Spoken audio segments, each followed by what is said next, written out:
competition in the marketplace is not just consumer facing anymore, it's business to business. The fact that having a sustainability program actually will almost always make you a more efficient, aware, innovative, and competitive company. What did you learn from your role as the former chairman of the White House Climate Change Task Force? Oh, I learned so much. It was a absolute trial by fire in needing to learn the substance, learn the science, learn the economics, learn the technologies. So I learned so much. But what I love about my job, I will say, is I'm learning new things every single day still. But that was a real trial by fire. So that was a tremendous part of it. It's also a tremendous privilege and honor and responsibility to kind of be in charge of this issue across the federal government. But it's also at times very, very frustrating. And part of it was, this is 1998, 1999, 2000. There wasn't a lot of consensus, but what I had, and I should, go back to the inspiration and give some credit where credit's due, and that's to President Bill Clinton, who he himself passionately believed that dealing with climate change was actually a nearly unprecedented economic opportunity if we seized it and did it right. And I said to him when I'm leaving the White House, is what your vision there is going to be my career. So that was inspiration as well. I certainly should pay credit there. What is the economic benefit of sustainability in business? Well, that's I give hour-long talks on this, so I'll try to really see if I can categorize it, in a fairly simple way. So sustainability is very broad. Let's narrow in. Well, okay, let's take with sustainability. So sustainability done right starts with a company kind of looking at itself through a different lens. I like to talk about how it's like putting on a pair of night vision goggles, and all of a sudden you see things you didn't see before.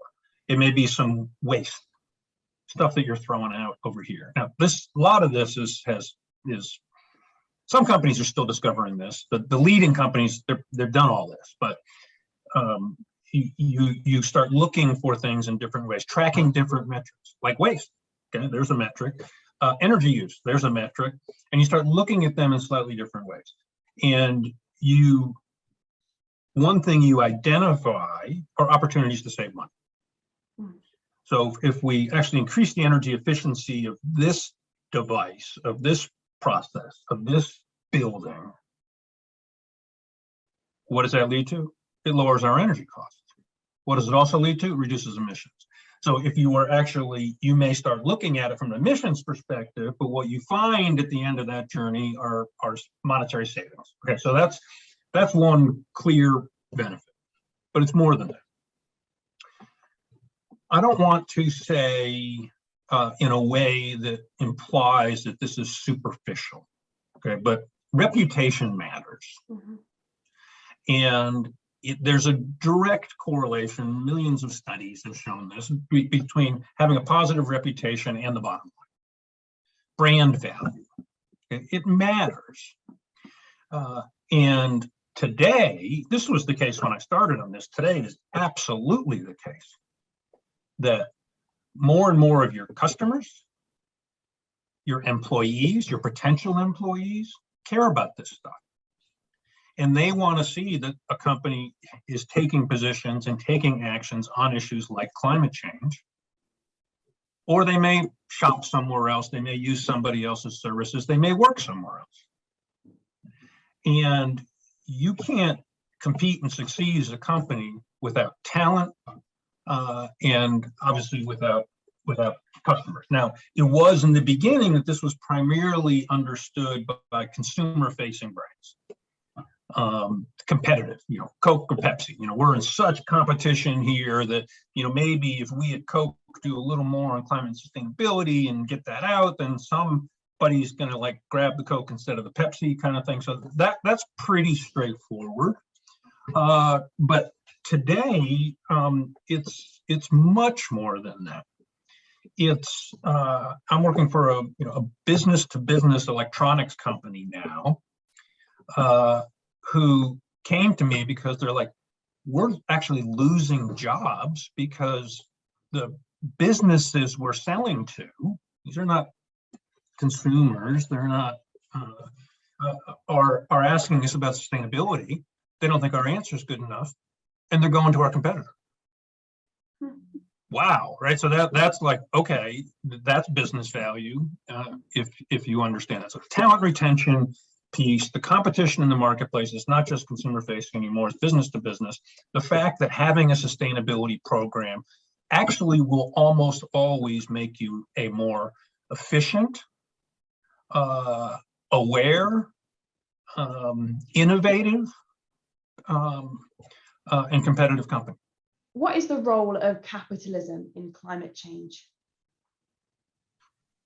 Okay, well, that's a broad question. Let me look backwards and then kind of look to today and look forward, because I think and hope and have dedicated my career to making the present and the future different than the past. So I think it's fair to say that historically, capitalism was a major, if not the greatest cause of man-made climate change to begin with. Mm-hmm. And this is, simple economic principles, that historically fossil fuels were cheaper than alternatives. Fossil fuels enabled the modern economy. And I'm not criticizing this. This is obviously all the things that we've, accomplished as a society. So much of it was built on a fossil fuel economy of inexpensive and accessible energy. Great.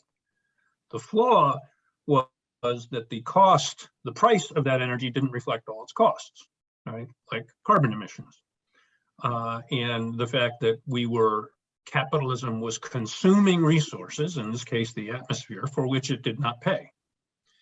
So it sent a distorted market signal about how inexpensive these fossil fuels actually were, the costs that were being socialized, and capitalism was very, very effective at privatizing gain and socializing cost. So the profit motive, which is one of the great drivers of human behavior, I would say, again, not criticizing that, is very effective and impactful, and in many parts of the world has created tremendous wealth. Put aside how that wealth is distributed, and that's a different talk. But the fact is, the marketplace and the profit motive in capitalism can be ruthlessly efficient. But if there's a market flaw in there, the end result may not yield appropriate social gain and outcome. So my kind of starting proposition is, okay, well, capitalism was so good and so effective at get us into this problem. What if we turned those efficiencies, those natural human forces, those powers of the market to actually help solve the problem instead of create it? And that's what I think is beginning to happen, and where I'm trying to drive it to. Again, understanding that capitalism is only going to kind of behave this way if in fact it is creating profit and value. And I firmly believe that going forward, the greatest pathway to value creation and profit is going to be through a climate change mitigation aligned pathway. And it's not just climate, it has to do with natural resources and water and land and all of that.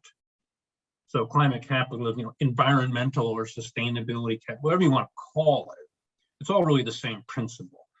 So I think that it is possible. I also think it is necessary, because I don't believe we're going to just regulate our way out of this problem. Certainly that's the case in the United States, and I think it's the case in many parts of the world. Mm. So, and it's not, let me be very clear, I'm not saying capitalism is going to solve this problem. We don't need policy. I'm absolutely not saying that. What I'm saying is we need both, because that's the magnitude of the problem, the dire circumstances we're in, how far we are behind in mitigating climate change to meet what science tells us we need to meet to have a hospitable planet. So I hope I'm right.